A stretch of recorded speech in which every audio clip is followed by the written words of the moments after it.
Hi, welcome to another 5 Minutes with Armando.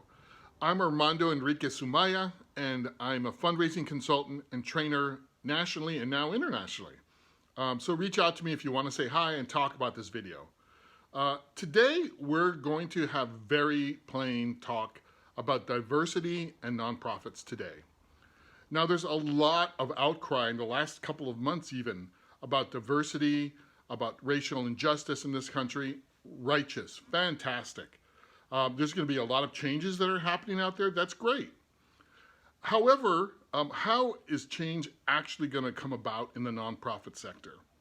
What's been going on for about 25 years of hand-wringing is what I call it, is nonprofits have been alarmed, disturbed, embarrassed that they have very, very poor diversity.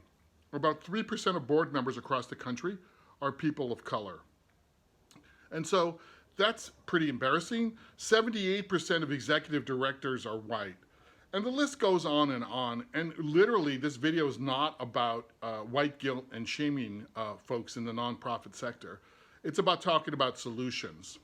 One other stat is kind of stunning, and I got to bring it up, and that's that 56% of executive directors consider diversity very or extremely important priority. So why hasn't anything changed in 25 years? Why hasn't there really been movement on this subject? Well, let me start out by talking about what I call the white guilt approach. And there's a lot of understandable anger out there. I have a lot of anger about the subject. I see a lot of tremendously undiverse organizations that are failing to reach communities of color. I'm more in touch with the Latinx community, and I see a lot of institutions, health institutions, public voting rights institutions missing Latinx, and it's really upsetting. But what's happened is, lots of white guilt, lots of anger. We hire a consultant that tells us we have a problem about diversity, but the solutions are less forthcoming. Often we'll be told we need to create a more inclusive atmosphere. We need to, make it easier for people to come to us.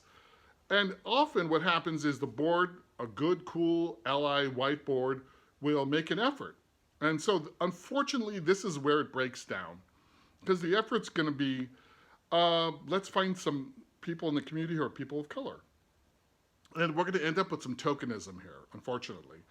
The classic situation is the local minister or people who've been active with the organization but aren't major donors, aren't major connectors, are just nice folks who happen to be people of color.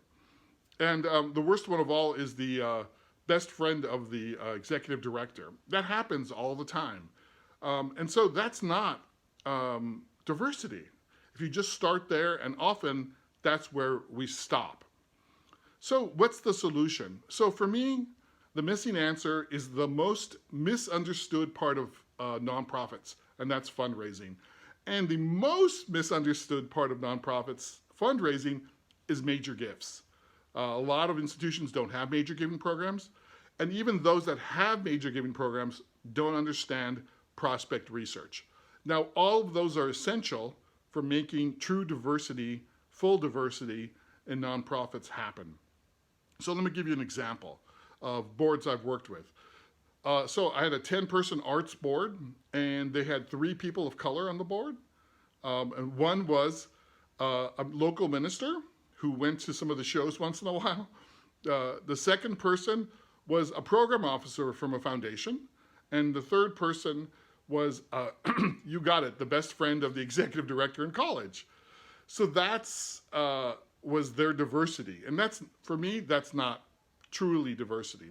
The other board I worked with was a 10-person arts board again, but because of solid recruitment efforts, the use of prospect research, the use of major gifts prospecting, we have a 3-person of color, subsection of the board. One's a venture capitalist who's got about $1 billion in her portfolio. One's a major law partner at a local firm, making a lot of money, doing really well. And the third person owns a $20 million landscaping business and is a ardent supporter of the arts. So that's a whole different dynamic. When you have a board, equity is the word. You have a wealthy white person and a wealthy Latina, and they're both people of, both people who care about this institution. They're on equal levels. It's a different dynamic. I saw in that board a before and after show, which was an artistic representation, a production they wanted to do that was very slated toward people of color. And so it was a multicolored show about racism. And so what happened was in the first board, it was like, this is great, that's interesting. We've got other priorities now, we'll get back to that. And the second board, a similar show, it wasn't the same production, was brought forward respectfully and approved and moved forward and funded. And one of the board members I mentioned even wrote a big check to help underwrite it.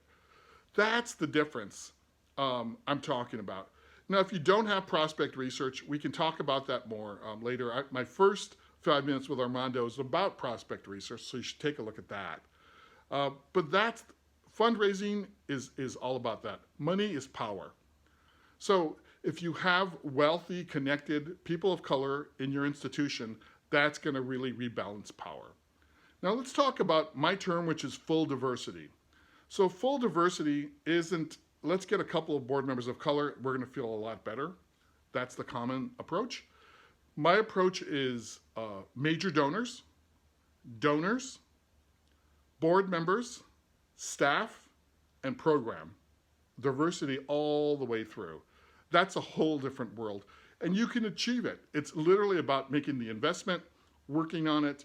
Yes, having an inclusive atmosphere. Yes, having new verbs and terms you use to approach people is important.